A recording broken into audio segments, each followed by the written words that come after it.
મારો વિષય છે સારા મિત્રોનો સંગ.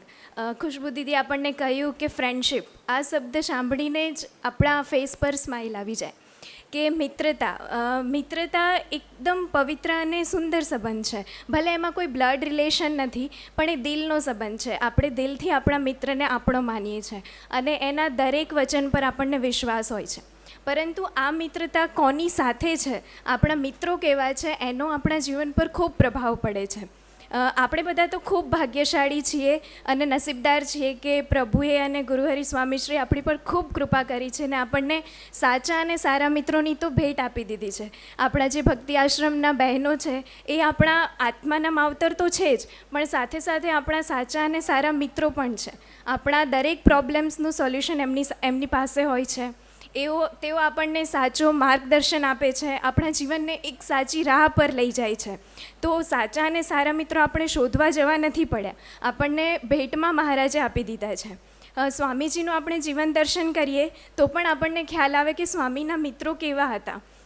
ઘણા પ્રસંગો છે કે કેવા ખાનદાન મિત્રો હતા સ્વામીજીના. જેમ કે સ્વામીજીના એક મિત્રને એક વખત રિઝલ્ટમાં દરેક સબ્જેક્ટ્સમાં ફૂલ માર્ક્સ હતા, પણ એક સબ્જેક્ટમાં એમને 1 માર્ક્સ કટ થયો હતો. તો એક જ માર્ક્સ માટે એમણે એજ્યુકેશન ડિપાર્ટમેન્ટમાં લેટર લખી દીધો કે મારો 1 માર્ક્સ પણ ક્યાં કટ થયો છે, મારે જોવું છે, થાય જ નહીં એમ, મેં એટલું સિન્સિયરલી સ્ટડી કરી છે.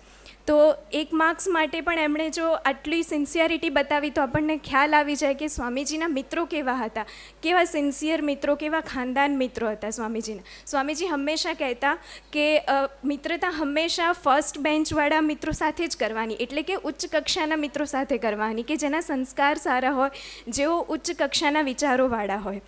સ્વામીજીના બીજા પણ પ્રસંગો છે કે મિત્રો માટે સ્વામીજીએ શું નથી કર્યું. જેમ કે એક વખત સ્વામીજીને એમના મિત્રએ ધક્કો મારી દીધો પાણીમાં, તો એમણે અભાવ ના લીધો અને એવું જ એને પોઝિટિવ એટીટ્યૂડથી જોયું કે એણે મને ધક્કો માર્યો ત્યારે મને તરતા આવડ્યું અને મિત્રને એમણે થેન્ક યુ કહ્યું.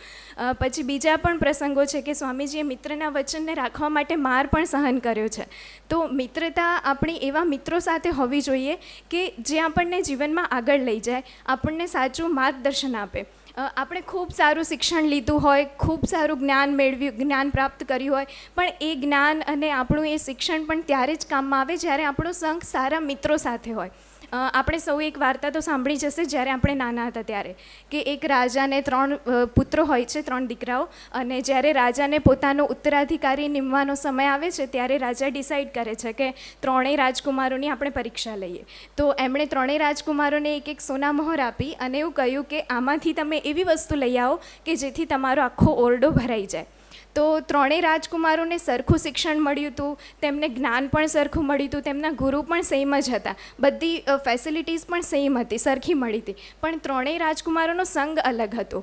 તો 3નું આચરણ પણ બદલાઈ ગયું, એમનો વ્યવહાર પણ બદલાણો અને એમની વિચારવાની જે ક્ષમતા છે, જે થિંકિંગ કેપેસિટી, થિંકિંગ પાવર છે, એ પણ ચેન્જ થઈ ગયું ખાલી સંગના પ્રતાપે.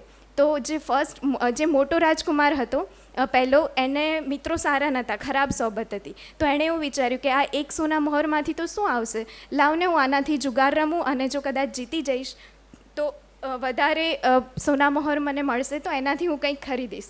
પણ એને જીતી ના શક્યો અને એણે સોનામહોર પણ ગુમાવી. પછી જે વચ્ચેનો રાજકુમાર હતો એણે 1 સોનામહોર કેટલાક મજૂરોને આપીને એવું કીધું કે આખા નગરનો કચરો ભેગો કરો અને મારા ઓરડામાં ભરી દો, એટલે મારો ઓરડો કચરાથી ભરાઈ જશે. પણ જે નાનો રાજકુમાર, જે 3જા નંબરનો રાજકુમાર હતો, એને મિત્રો ખૂબ સરસ હતા, એને સંતોનો યોગ હતો. તો એણે આનું સોલ્યુશન લેવા માટે સંતો સાથે વાત કરી, પ્રભુને પ્રાર્થના કરી, એના મિત્રો પાસે વિચાર વિમર્શ કર્યો અને એને એક સુંદર માર્ગ સૂચ્યો કે આપણે 1 સોના મહોરમાંથી થોડા દીવડા લઈએ, જે દીપક આપણે પ્રગટાવીએ છીએ, અને ધૂપ જેવા સુગંધિત દ્રવ્યો ખરીદીએ. તો જો એનાથી, અને એણે રૂમમાં દીપક પ્રગટાવ્યા, ધૂપ જલાવી, તો બસ એનો ઓરડો જ નહીં, આખો મહેલ પ્રકાશિત પણ થઈ ગયો અને સુગંધિત પણ થઈ ગયો.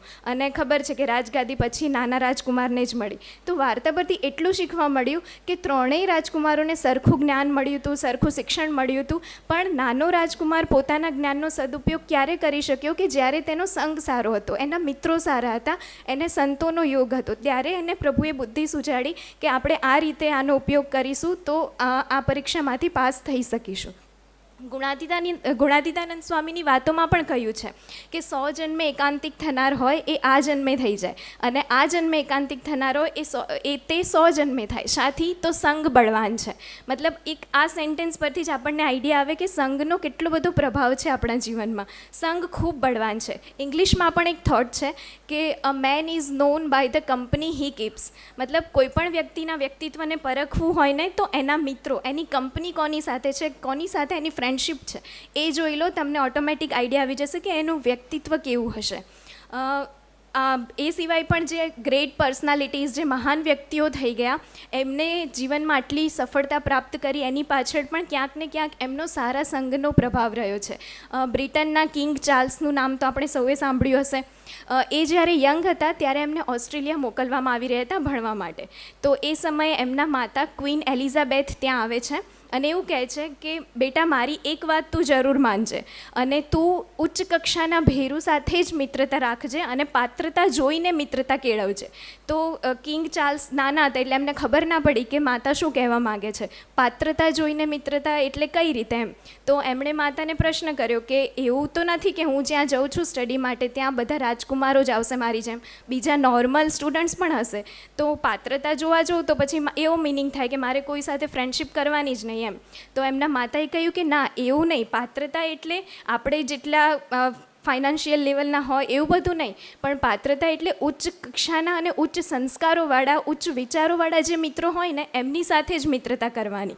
જો તારા મિત્રોનો સંગ સારો હશે, જો તું સારા મિત્રો બનાવીશ તો હંમેશા તું આગળ ને આગળ પ્રગતિ કરતો રહીશ અને તારા જીવનના ધ્યેયને પ્રાપ્ત કરી શકીશ. પરંતુ જો તને કુસંગનો યોગ થઈ જશે તો એ તને તારા જીવનના ધ્યેયથી વિચલિત કરી દેશે, તને ન કરવાના કાર્યો કરાવશે.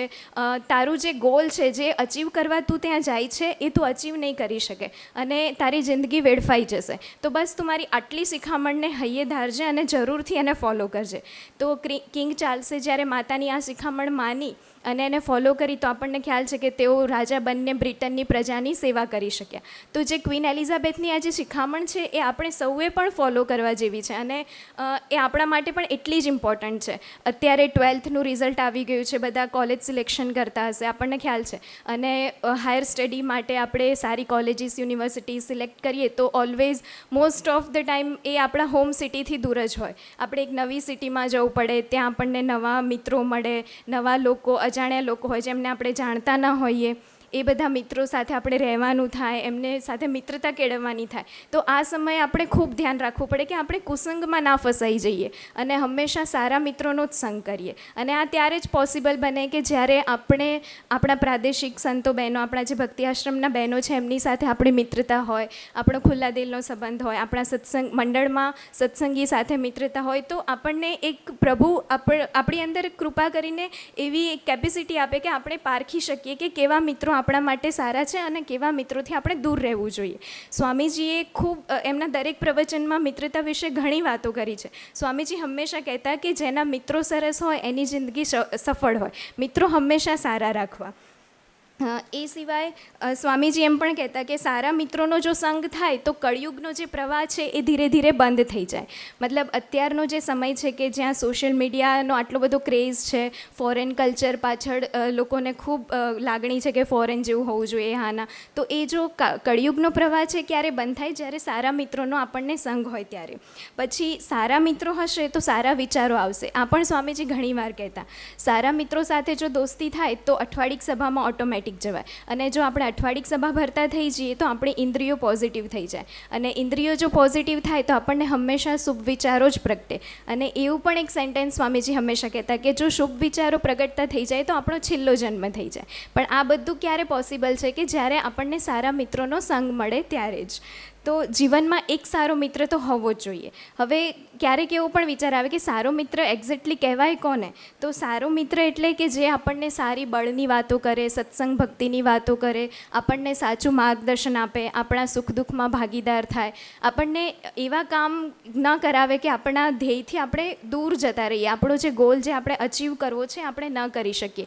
તો સારા મિત્રો હંમેશા આપણને પ્રગતિના માર્ગે જ આગળ વધારે અને આપણને હંમેશા પુશ કરે કે ના, તારે મારે આ કામ કરવાનું છે. તો એવા મિત્રો જ સારા મિત્રો કહેવાય. અને એવા સારા મિત્રોને અત્યારના સમયમાં શોધવા તો ખૂબ મુશ્કેલ છે, પણ આપણને એવા સાચા અને સારા મિત્રો તો ભેટમાં પ્રભુએ આપ્યા જ છે. પણ આપણે સત્સંગ સિવાય આવા મિત્રો ક્યાંય આપણને ન મળી શકે. એના માટે આપણે અઠવાડિક સભા ભરવી પડે, બહેનો સાથે, જે ભક્તિ આશ્રમના સંતો બહેનો સાથે દોસ્તી રાખવી પડે, આવી યુવતી શિબિર અટેન્ડ કરીએ તો આપણને પ્રભુ સારા મિત્રોનો સંગ તો આપી જ દે. સ્વામીજીનું એક ગોલ્ડન વાક્ય એ પણ હતું કે જીવનમાં 3 વસ્તુ ઇમ્પોર્ટન્ટ છે: સારા મિત્રો, હાર્ડવર્ક અને સવાર સાંજ પ્રભુને પ્રાર્થના. જેના જીવનમાં આ 3 વસ્તુ હોય ને એની જિંદગી સફળ જ હોય. પછી એ નિશ્ચિંત થઈ જાય, એને પછી કંઈ વિચારવાનું ના રહે. પણ આ 3 વસ્તુ આપણા જીવનમાં હોવી જ જોઈએ: સારા મિત્રો, હાર્ડવર્ક અને સવાર સાંજ પ્રભુનું ભજન. અને સારા મિત્રોનો સંગ તો આપણને પ્રભુએ ભેટમાં તો આપ્યો જ છે. અને આ જે સ્વામીજીની જે 3 વાત છે એ આપણે જીવનમાં ઉતારવાની જ છે. અને એ ત્યારે જ પોસિબલ છે કે જ્યારે આપણે બહેનો સાથે, જે આપણા બહેનો છે ભક્તિ આશ્રમના, એમની સાથે આપણી દોસ્તી હોય, એક મિત્ર તરીકેનો સંબંધ હોય. તો આપણે આજના શુભ અને પવિત્ર મંગલકારી દિવસે ઠાકોરજીના ચરણે અને ગુરુહરિના ચરણે એ જ પ્રાર્થના કરીએ કે અમે સારા મિત્રોના સંગે અને અમારા જે ભક્તિ આશ્રમના બહેનો છે એમના સાનિધ્યમાં નિરંતર સત્સંગમાં આગળ વધીએ, જીવનમાં પ્રગતિના પંથે આગળ વધતા રહીએ અને સફળતાના શિખરો સર કરીએ, એવી જ કૃપા કરશો જી. સહજાનંદ સ્વામી.